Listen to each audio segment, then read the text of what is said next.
جی جناب السلام علیکم. السلام علیکم. وعلیکم السلام ورحمۃ اللہ. ایک دو سوال تھے بس. جی سر. ایک تو یہی کہ میں بھائی صاحب کی بات کر رہا تھا کہ کیا اگر ہونا ہے تو اس کے لیے یہ ضروری ہے کہ وہ اتنا کافی اس کے لیے کہ وہ پنجن پاک سے محبت کرتا ہے ان کو اور وہ جیسے بتاتے ہیں ان کا لیبل اپنے اوپر لگا کے موت تک اپنا جو سفر کرنا چاہتا ہے وہ کرے. تو دوبارہ پوچھیں کیا پوچھ رہے ہیں؟ اگر کوئی شخص کیا کر رہا ہے؟ مطلب کہ وہ حضرت علی علیہ السلام اور محبت کرتا ہے، اچھی بات ہے، لیکن محبت کافی نہیں ہے، اتباع بھی ضروری ہے. ٹھیک ہے نا، نصرت بھی ضروری ہے، اتباع بھی ضروری ہے، نصرت بھی ضروری ہے. اتباع یعنی پیروی، ان کے نقش قدم پہ چلنا ضروری. کوئی پیغمبر صلی اللہ علیہ وسلم سے محبت کرے، مجھے رسول پاک صلی اللہ علیہ وسلم سے محبت ہے، وہ اچھی بات ہے، لیکن صرف اللہ نے نہیں کہا کہ صرف ان سے محبت کرو، اطاعت کا بھی حکم دیا ہے. ٹھیک ہے نا بھائی. تو ایک بھائی سے بات ہو رہی تھی کہ وہ کہہ رہے تھے کہ وہ ماننا بھی ضروری ہے، ان کا کلمہ بھی پڑھنا ضروری ہے، لیکن کے بعد تبرہ کرنا بھی ضروری ہے جو انہوں نے ان کے ساتھ.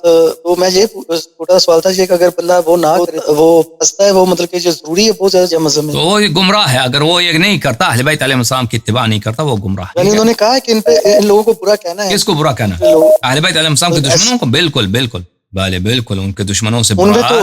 یہ واضح ہے. دیکھیں، برا کہنا نہیں ہے کہ ان کو برا حتماً کہنا، لیکن ان کو برا ماننا ہے، کیونکہ بعض دفعہ ایسا ہوتا ہے کہ برا کہنا ممکن نہیں ہوتا. آپ ایک ایسے جگہ رہتے ہیں کہ وہاں پہ برا کہہ دیں تو آپ کو قتل کر دیں گے لوگ. تو اس طرح کوئی ضروری نہیں ہے کہ ہمیشہ آپ ان کو برا کہہ دیں، لیکن ان کو برا ماننا ہے آپ نے، کہ جن لوگوں نے ان سے غداری کی، اہل بیت علیہ السلام پہ ظلم کیا، ان کو شہید کیا، حضرت زہرا سلام اللہ علیہ کا حق چھینا، امیر المؤمنین علیہ السلام کا حق غصب کیا، دین میں بدعتیں داخل کی، تو ان سے محبت نہیں کر سکتے. ان کو آپ کو لازمی ہے کہ ان کو آپ برا مانیں. ٹھیک ہے. اور آخری سوال کہ اگر شیعہ ہونا ہو، فرض کرو میں نے ہونا ہے، تو یہ کلمہ شریف کیا ہوتا ہے اس کا؟ اور سارے جو شیعہ ہے بہت سارے اور بھی فرقے ہیں، تو سب کا اہم ہی ہے کلمہ شریف. شیعہ ہونے کے لیے ضروری ہے کہ آپ اللہ تعالیٰ کی وحدانیت اور رسول صلی اللہ علیہ وآلہ وسلم کی رسالت اور ان کی ختم نبوت کی گواہی دے دیں، اور 12 اماموں کی امامت اور ان کی واجب الاتباع ہونے کی آپ شہادت دے دیں. یہ کر دیں تو آپ شیعہ ہیں.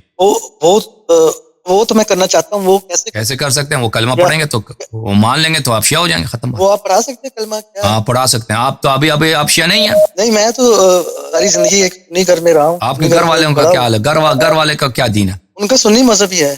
اچھا بولو اشہد ان لا الہ الا اللہ واشہد ان محمدن عبدہ ورسولہ واشہد ان فاطمۃ الزہراء سیدۃ نساء العالمین واشہد ان علیٰ امیر المؤمنین خلیفۃ اللہ وخلیفۃ رسولہ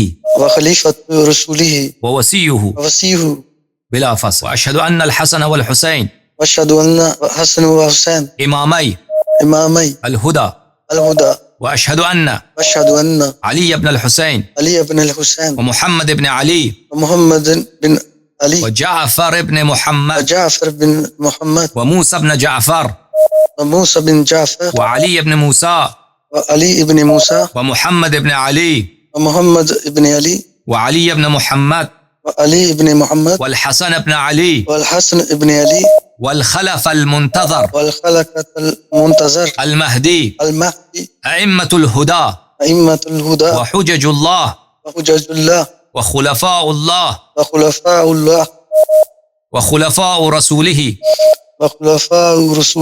وسادة الخلائق من أهل السماوات والأرضين بهم أتولى ومن أعدائهم أتبرأ إلى الله تعالى. آج سے میں اہل بیت اطہار 12 اماموں کا رسول اللہ صلی اللہ علیہ وآلہ وسلم کا غلام ہوں. آج سے میں اہل پاک اور آپ رپیٹ کر دیجئے پلیز. رسول پاک اہل بیت 12 اماموں علیہم السلام کا رسول پاک اہل بیت اور 12 غلام ہوں. ان کی نصرت کروں گا اور ان کی اتباع کروں گا اور ان کی اتباع کروں گا اور ان کے دشمنوں کا دشمن رہوں گا اور ان کے دشمنوں کا دشمن بنوں گا. خدا آپ سے قبول فرمائے، خدا قبول کرے، خدا آپ کو توفیق دے، اللہ تعالیٰ قبول فرمائے. یا علی دعا کیجئے گا. انشاءاللہ. خدا عزت دے، خدا بہت عزت دے آپ.